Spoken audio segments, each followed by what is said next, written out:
Hello friends, Mamun's কিচেনে তোমাদের সকলকে স্বাগত। আজ আমি হাজির হয়েছি ভীষণ মজার একটি জলখাবারের রেসিপি নিয়ে। মাত্র এক বাটি সুজি আর একটা পাকা আম দিয়ে আজকে এই সুস্বাদু জলখাবার তৈরি করে দেখাবো। আর এটা এতটাই নরম, এতটাই সফট যে মুখে দিলেই মিলিয়ে যায়, আর খেতেও কিন্তু অসাধারণ হয়। তাহলে চলো বেশি দেরি না করে আজকে রেসিপি তোমাদের সাথে শেয়ার করি। আর ভিডিওটি স্কিপ না করে পুরো ভিডিওটি দেখার অনুরোধ রইল।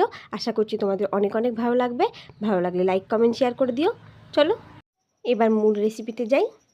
তো আজকের এই জলখাবারের জন্য আমি নিয়েছি এখানে এক বাটি সুজি, আর এখানে আছে প্রায় 200 গ্রাম মতো সুজি, আর নিয়েছি একটা পাকা আম। আজকে কিন্তু এই একটা পাকা আম দিয়েই আজকে পুরো সম্পূর্ণ জলখাবারটা তৈরি করব। আর নিয়েছি পরিমাণ মতো চিনি। প্রথমেই আমি একটা মিক্সিং জার নিয়ে নিয়েছি, তারপর আমি এর মধ্যে দিয়ে দিচ্ছি যে সুজিটা নিয়েছিলাম সেই সুজিটা। তোমরা তোমাদের ইচ্ছে মতো পরিমাণ মতো সুজিটা নেবে। তারপর এখানে আমি যে আমটা নিয়েছিলাম সেটাকে ভালো করে খোসা ছাড়িয়ে কিউব কিউব করে কেটে নিয়েছি। আর নিয়েছি পরিমাণ মতো চিনি। চিনিটা খুব বেশি প্রথমেই দেওয়া দরকার নেই, আমের মিষ্টি অনুযায়ী চিনিটা কিন্তু তোমরা দেবে। আর দিয়েছি সামান্য পরিমাণে লবণ। এখন যেই বাটি মাপ করে আমি সুজি নিয়েছিলাম ততটাই জলও দিয়ে দিলাম, মানে যতটা সুজি ঠিক ততটাই জল।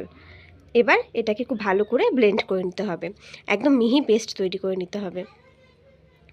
এই যে দেখো, আমি খুব সুন্দর একটা পেস্ট তৈরি করে নিয়েছি। এবার এটাকে আমি একটা বাটির মধ্যে ঢেলে নিচ্ছি।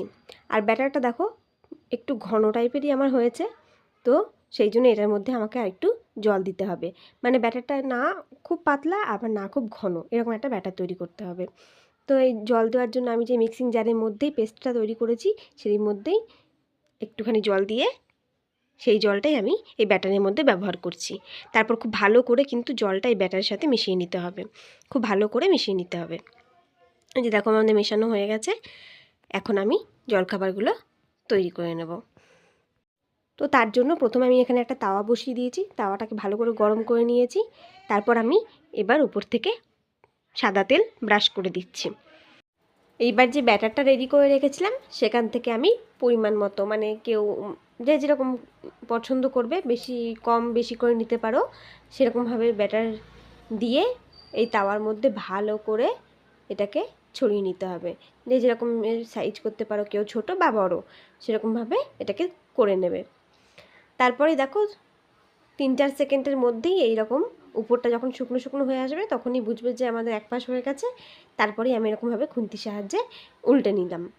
এই যে দেখো উল্টে নিয়েছি। এখন উপর থেকে আরেকটুখানি সামান্য তেল ব্রাশ করে দিলাম। ব্যাস, এবার উল্টে পাল্টে একটুখানি সেঁকে নিলেই আমাদের এই সুজি আমের জলখাবারটি একদম তৈরি। এইরকমভাবে আমি প্রত্যেকটা তৈরি করে নিয়েছি। আর দেখলে তো ফ্রেন্ডস কত সহজে আমি এই আম আর সুজি দিয়ে এত সুন্দর একটা রেসিপি তৈরি করে ফেলেছি। আর এরকমভাবে কিন্তু তোমরাও বাড়ির সকলকে খাওয়াতেই পারো একদিন, দেখবে সবাই কিন্তু ভীষণ নাম করবে। তো ফ্রেন্ডস, আমার আজকের রেসিপি কেমন লাগলো অবশ্যই কমেন্ট করে জানিও। আর ভালো লাগলে লাইক কমেন্ট শেয়ার করে দিও। আর যারা এখনও আমার চ্যানেলটিকে সাবস্ক্রাইব করোনি তাদের কাছে অনুরোধ রইল, প্লিজ চ্যানেলটি সাবস্ক্রাইব করে দিও। আজকের মতো এই পর্যন্তই। দেখা হচ্ছে নতুন কোনো দিন নতুন কোনো রেসিপি নিয়ে। ততদিনের জন্য তোমরা সুস্থ থেকো, ভালো থেকো। ধন্যবাদ।